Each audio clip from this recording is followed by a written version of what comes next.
Welcome back to MTN Fantasy Football. So this is the first time I'm posting a video on this channel. Technically, I used to post on this channel for Giants content, but that's back on my Mike Too Nice channel. This will be just a fantasy football channel, as I'll continue to talk about fantasy football every week, probably 3-4 videos a week, and we'll do the usual waiver videos, the recaps like this one, then we'll do the start-sit videos, things like that. So if you want to subscribe for more fantasy content, then go ahead and subscribe. I would definitely appreciate that. So we'll recap Week 10 here, what happened, some of the top performers, some of the guys that sucked, and hopefully you guys enjoyed this video, and let's get into it. All right, we'll start with the quarterback position. Dak Prescott rebounds here. I shouldn't say rebounds because he was actually really good for fantasy. He just sucked in real life last week, but Dak Prescott had a great all-around game here in week number 10. 26.34 fantasy points.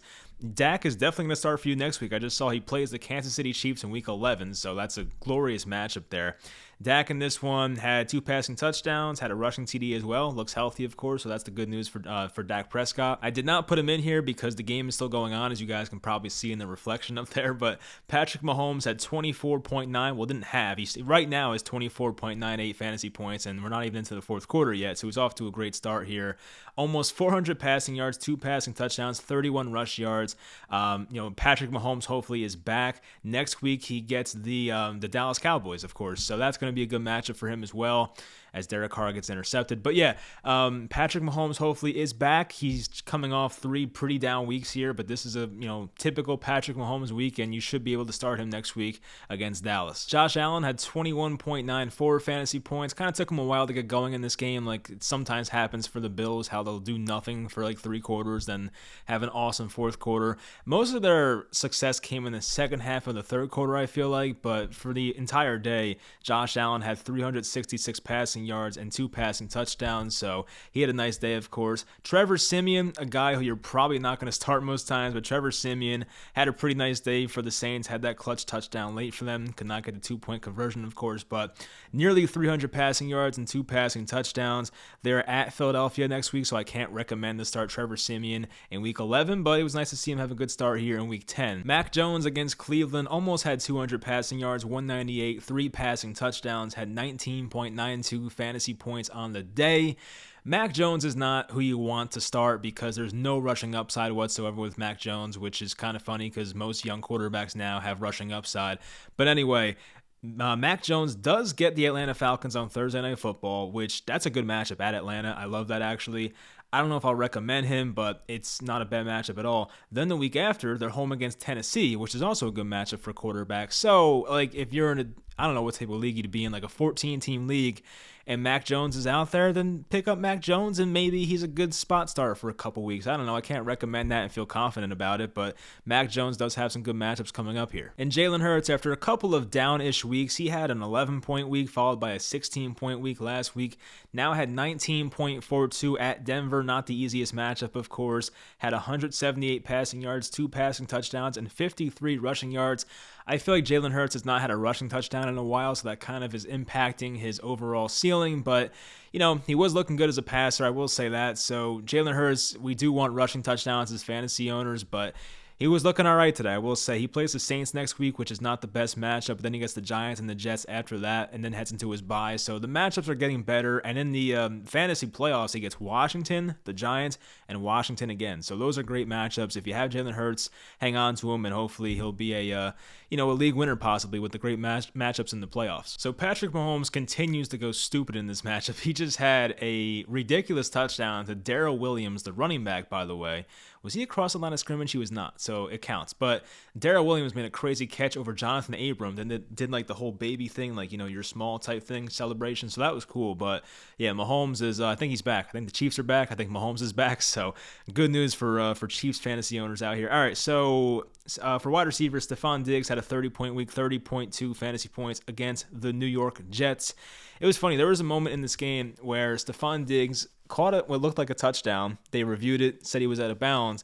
Then the very next play, they went right back to him, did the same exact play, and he stayed in bounds and got the touchdown. So Stephon Diggs, after, I wouldn't say he was having down weeks, but it wasn't like typical Stephon Diggs weeks. He had an 8-point week, a 15, a 14, finally had a 30-point week. Had 13 targets, which is awesome, wide receiver one type of volume there. 8 catches, 162 yards, and then of course the touchdown, which I mentioned earlier. CeeDee Lamb, who has had some blow-up weeks so far in this 2021 season had 28.6 fantasy points. He had 6 receptions, 94 yards, and 2 touchdowns. It felt like 95% of this production came in the first half. Unfortunately, Dallas was up probably I think they were up 28-3 at halftime, which is funny because that's, the Falcons Super Bowl score. But yeah, so of course Dallas didn't have much of a need to pass in the second half, but CeeDee Lamb was off to a tremendous start, had an early touchdown on a great catch, and then Dak Prescott had that pretty touchdown pass when he was backpedaling and threw it to CeeDee Lamb in the corner of the end zone. So CeeDee is a wide receiver 1 in my opinion, so I would definitely hold on to him. He was a buy for me last week coming off the 4-point week against Denver, so hopefully you guys went out there and got him. Next we have, it was Kendrick Bourne. Now it's Tyreek Hill who's going off tonight. Tyreek Hill has 27 fantasy points coming off a 7-point week last week. Tyreek Hill's had some down weeks. He's had a 5-point week in there, or 7 last week. He had a 9 at one point, but he's also had some crazy weeks. 2 27-point games. Of course, that 47-point game at Philadelphia.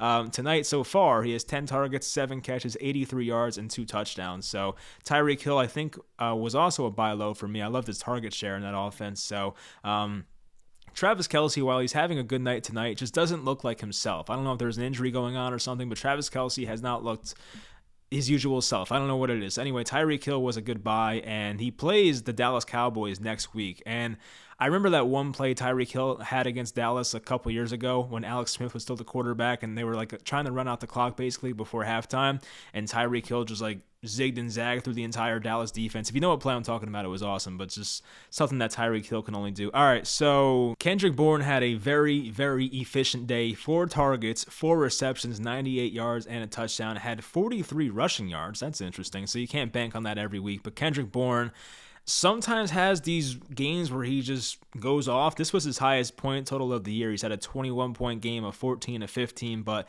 he's been around 5 and 6 points way too many times for me to trust him week to week. As I said, there are good matchups coming up for the Patriots, so if you have to play a desperation type wide receiver, maybe Kendrick Bourne's that guy. By the way, shout out to Jacoby Myers for finally scoring a touchdown. It was about freaking time. Felt like it was crazy. The amount of targets and receptions he's had without scoring was pretty insane, so congrats to Jacoby Myers there, Patriots wide receiver. Justin Jefferson, bit of a bounce back. He had that one big play last week against the Bengals, but this week they fed him a lot. 11 targets, 9 receptions, 143 yards. Unfortunately, did not find the end zone, but you love seeing that target share for Justin Jefferson. Hopefully that keeps up going forward. There are some red matchups coming up here for him. Green Bay next week, then San Francisco, then Detroit, who I don't know why they're a bad matchup. Their secondary sucks, but yes, there aren't the easiest matchups coming up for Jefferson, but I would hold on to him. I expect big things coming, hopefully some positive touchdown regression for Justin Jefferson coming up. And Devontae Smith had a 22.6-point week. It's actually crazy. Hold on. So last week he had 22.6 points on 6 targets. This week he had 22.6 points on 6 targets. Let's see. Did he have the same? No, not the same exact number. So last week was 5 for 116 and a touchdown. This week was 4 for 66 and 2 touchdowns. Pretty insane, though, how he had the exact same point total in back-to-back weeks. Anyway, so Devontae Smith's kind of working his way towards that every week start type territory. I've always said in the past he's going to fluctuate a lot, but if he's getting if he's this efficient, it's going to be hard to bench him. He plays the Saints next week, who according to Yahoo are the 4th best matchup for fantasy wide receivers. So they did shut down AJ Brown today, I will say that, but this might be a good time to start Devontae Smith next week. I'll go over that in future videos, but Devontae Smith has came through for you guys the past couple weeks. For running backs, number 1 now is Darrell Williams, who I mentioned had the touchdown catch. I did not realize he was having this big of a game. He has 11 carries, 43 yards, but has 9 receptions on 9 targets and 101 receiving yards and a receiving touchdown. So unfortunately for Darrell Williams owners, unless you do have Clyde Edwards-Helaire is probably going to come back next week. Maybe they hold off because they have a bye in week 12, so maybe you get one more week of Darrell Williams, but apparently CEH is close to returning, so this might be the last time we get great production out of Darrell Williams. But anyway, Ramondre Stevenson came up clutch with Damian Harris out with a concussion. Now Stevenson also had a concussion during this week, but he cleared the concussion protocol, was able to play. And he came out here 20 carries, 100 rushing yards, 2 rushing touchdowns, 4 receptions for 14 yards. So Ramondre Stevenson, I liked him a lot, especially in preseason. He was awesome in preseason, kind of gave Patriots fans those LeGarrette Blount type vibes, and we know how great he was with the Patriots there for a little bit. So Ramondre Stevenson, if Damian Harris is out, is going to be a good option, but he's not really that playable when Damian Harris is back. And Damian Harris, they do have a short week, so if he's having some type of complications from the concussion, then maybe you get one more week out of Ramondre Stevenson, but it's tough to imagine that Damian Harris will be out for a week and a half with a concussion, so we'll see. Anyway, it's a good matchup against Atlanta next week, so whichever Patriots starting running back is there, you should probably play him. A.J. Dillon, this one's interesting because, of course, Aaron Jones had the MCL sprain, I believe it was, so, this one's going to be interesting, of course. So, A.J. Dillon had 21 carries for 66 yards, which is not very efficient, I must say, but he had 2 rushing touchdowns and 2 receptions for 62 yards.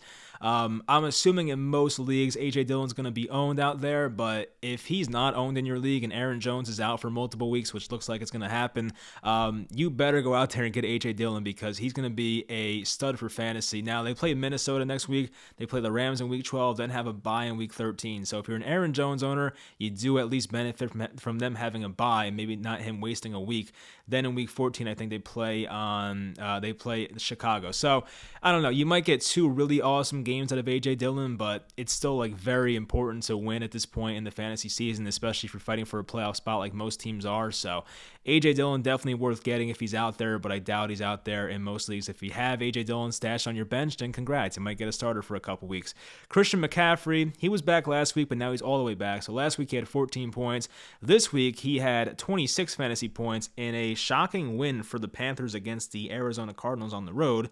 Yes, the Cardinals are down a lot of players due to injury, but still, McCaffrey had 13 carries, 95 yards, 10 targets, 10 catches, 66 yards. I did hear on the broadcast he had 10 catches, and I was like, oh, that's the typical CMC. He's back. Now, I will say, McCaffrey was getting his hamstring worked on during this game at one point. I don't know if it was his thigh or his hamstring, because he took a helmet hit to his thigh. I don't know if it was the thigh or the hamstring, but they were working on his leg at one point. He was flexing out his legs, so I'm a little concerned about that, but for the most part, he's back, honestly, so as long as he's playing, you put him in your lineup, and you hope he stays healthy, pretty much. Jonathan Taylor, he's here every freaking week. Why are we surprised? Jonathan Taylor, 21 carries, 116 yards, a rushing touchdown, had 6 receptions for only 10 yards, but 6 receptions for Jonathan Taylor is pretty damn good. So if you're in a full PPR league, which is what I play in mostly, that's what I go by with the scoring here, that definitely benefits you a lot. So Jonathan Taylor, locked and loaded, RB1 rest of the year, obviously. And D'Ernest Johnson comes in here as well. So D'Ernest Johnson had 19 carries, 99 yards, 8 targets, 7 receptions, and 58 yards. It's very simple with D'Ernest Johnson. If Nick Chubb is out and Kareem Hunt, you start him. That's pretty much it. He was, pretty much, I called him a top 10 running back play this week, and he's going to be that way. That's pretty much how it's going to end here. So when you have a guy getting 90% of the work in the Cleveland backfield with how good their run blocking is, it's going to be a good result usually. So Ramondre Stevenson, it wasn't the best, not Ramondre, D'Ernest Johnson. It wasn't the best matchup for him, of course, against the Patriots, but it wasn't terrible either. But now they get the Detroit Lions in Week 11, then Baltimore in Week 12. So for some reason, oh, there goes Travis Kelce. Travis Kelce, big gain. I don't know how much that was. It might have been like 30 yards. Anyway, Travis Kelce, big catch. All right, so they play the Lions next week, and if for some reason Nick Chubb is not back with due to COVID, he's going to be a very, very good start against the Detroit Lions. So I know Baker Mayfield might be hurt and looks like crap, but regardless, I think D'Ernest Johnson would be a smash start next week if he's the starter once again against the Lions. For tight ends, Travis Kelce is now number 1. He has 10 targets, 8 catches, 119 yards currently. The Chiefs are up 41-14, so I don't think they'll be passing much more. So that might be his final line, but that's a tremendous day, of course. Hunter Henry had 19.7 fantasy points this week. Hunter Henry's tough to gauge because his targets are not that high. I know most tight ends are not that way, but this week I think Hunter Henry had 4 targets, and if you're getting 4 targets, it's tough to really produce week to week. There's going to be times where Hunter Henry burns you. There's going to be like 4-point weeks and 3-point weeks in there. He had a 4-point week last week against the Chargers, I believe, or 2 weeks ago, I should say. So there's going to be times out there where Hunter Henry is not going to find the end zone, and it's going to hurt you. But there's going to be some weeks like this one where Hunter Henry is amazing in the red zone, and he scores a touchdown or 2, and he can win you a week. So You got to play the matchups correctly. It's tough, but Hunter Henry is worth owning. I will say that, especially with how bad the tight end position is most times. Mark Andrews did his thing on Thursday night. He got the targets, of course, and he could have had a bigger game. I think they had a catch called back. He had that one play where the nose of the ball hit the ground, so it took away like a 20 or 30-yard catch. So he could have had a bigger day, but not a bad day for Mark Andrews.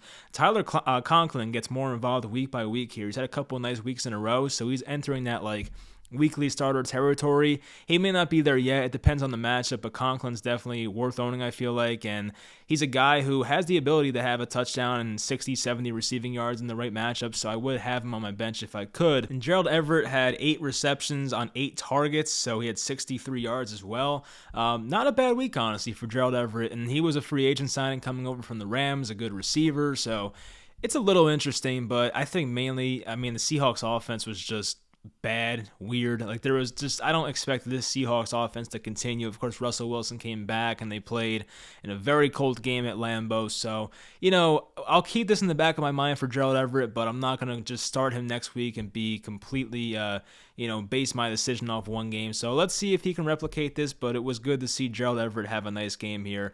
Also got to include my boy Dan Arnold. Dan Arnold, the Jacksonville Jaguar tight end, who I always recommend to pick up every week. 7 targets, 5 catches, 67 yards, and a 2-point conversion. So Dan Arnold continues to see some pretty consistent targets for a tight end, and he's definitely worth starting in my opinion. So I think I start him for 2 teams right now. So he has not let me down yet, thank God, but Dan Arnold definitely worth owning right now. For the flex positions here, so Antonio Gibson was a guy who I did not think had a good matchup, and I was not really a fan of playing him this week, but he had 24 carries in this game, and the game script was all messed up because I think most of us expected Tampa to win. They went to Washington and lost, which was already surprising as it is, and Antonio Gibson, who was outrushed by his backup Jarrett Patterson the last time they played, this time outrushed him 24-14. So if Antonio Gibson's getting 24 carries in a game, you should probably play him. So definitely play him going forward. They play Carolina next week, which is not the best matchup, but if you're getting that type of volume, you should play him. So he had 64 rushing yards, so that's not great, but had 2 rushing touchdowns and 2 receptions for 14 yards.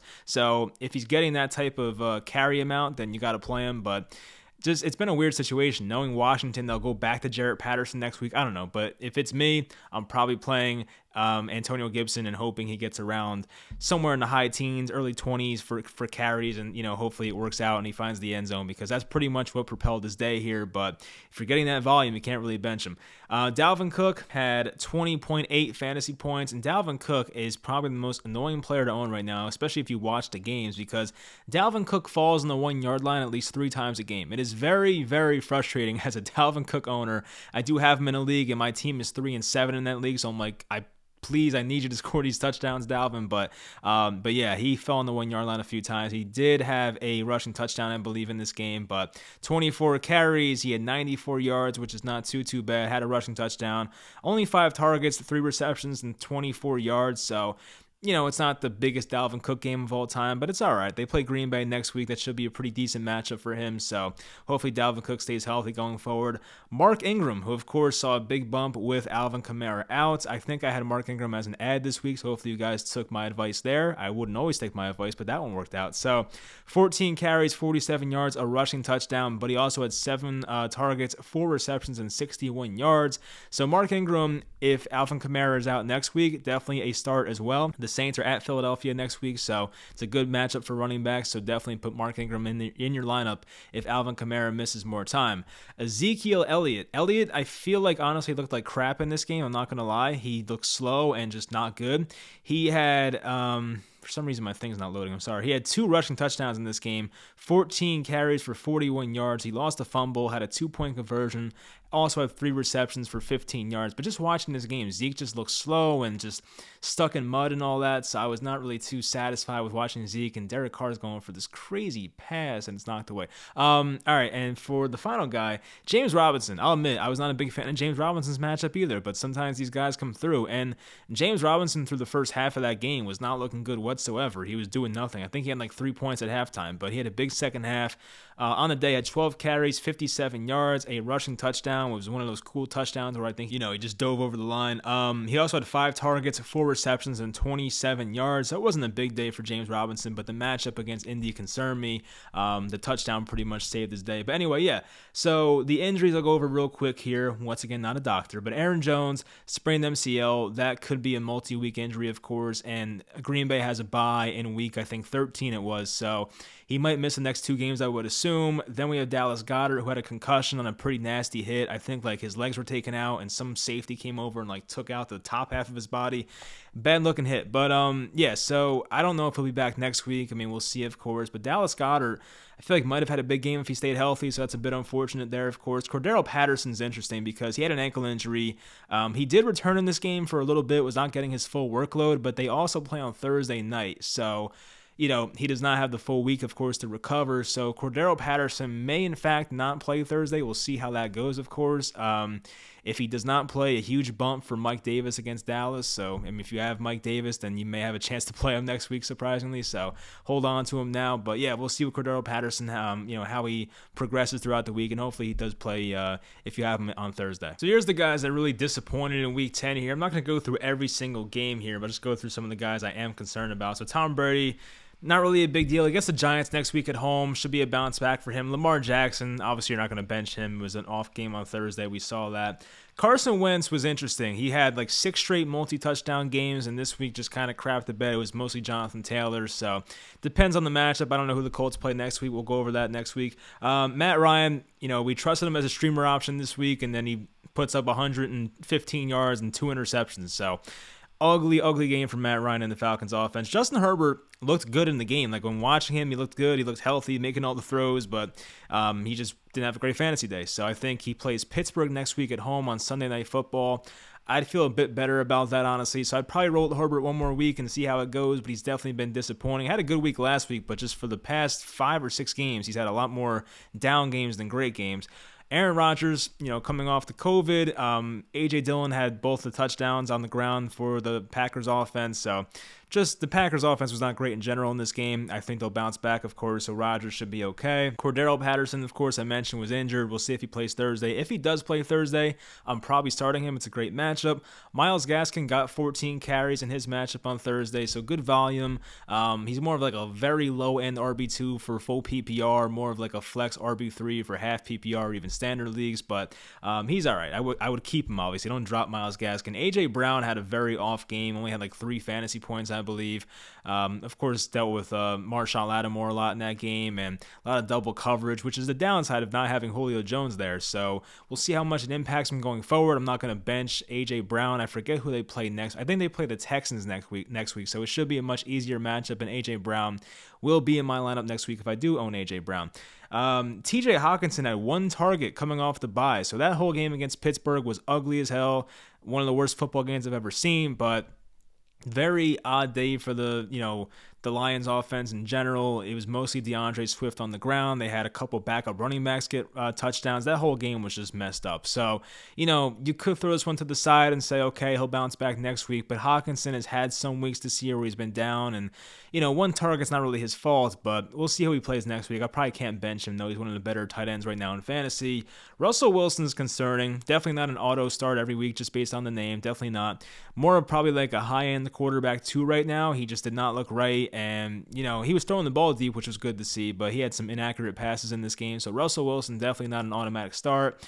DK Metcalf and Tyler Lockett each had 8 targets. They missed a lot of deep shots, as I mentioned. So it's hard to trust those guys if Russell Wilson doesn't look right, but I can't see myself benching Metcalf. I could see myself benching Lockett. I had him in my concerns category, but I probably would not have benched him anyway, so I'm not going to sound like, oh, I would have benched him. No.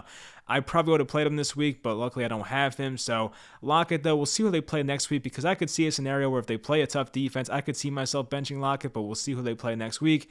DJ Moore, this one sucks. DJ Moore I have in a league, and It felt like after the first 3 or 4 weeks that DJ Moore was going to be like this top 5 wide receiver, league winner type guy, and it was a great value in the 4th round, and now he just kind of sucks. Like, it's not his fault. I think DJ Moore's a really talented receiver, but just it was Sam Darnold's decline. Now he has PJ Walker, Cam Newton. Like, Cam Newton looked good on the goal line today. We'll see what he can do with DJ Moore, but I don't know. I mean, most people in your league probably are not going to value DJ Moore very highly, so the time to sell high on DJ Moore was a few weeks ago, so now you kind of just have to roll with it. If someone wants to buy DJ Moore as a wide receiver too, I guess you can sell him because I don't know if he's going to get back to that, so I am concerned about him though, I will say.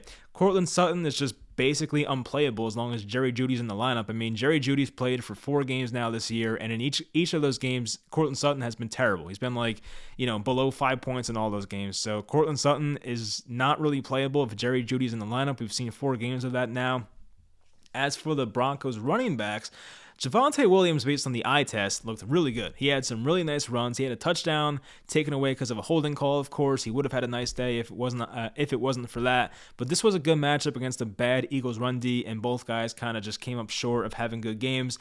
Melvin Gordon had the very bad fumble on a 4th down play, and Darius Slade returned it for like 70 yards. Hopefully, I'm saying this as a Javonte Williams owner in fantasy, hopefully that fumble gets Melvin Gordon in the doghouse and Javonte Williams can, take 80% of the work in this backfield, because Javonte Williams is so much better. Every single Broncos account you go to, everyone that just watches football is like, why the hell doesn't Javonte Williams play more? And he should. I don't know why the coaching staff does not see it, but Javonte Williams has to be unleashed at some point, and I pray that it happens next week because I need it. So, Melvin Gordon has looked fine this year, but he has no future in Denver. They have to realize that. Melvin Gordon, I believe, is in the final year of his contract, and I just don't see him having much of a future with Denver. So I just think Javonte Williams should get more carries. Can I bank on that? No, but I think it makes the most sense, so we'll see. But that'll pretty much do it. Hopefully you guys enjoyed this video. It was a bit long today, but hopefully you guys enjoyed this video. Coming out on probably Monday night or Tuesday morning, we have the waiver show, so stay tuned for that, and I will talk to you guys next time.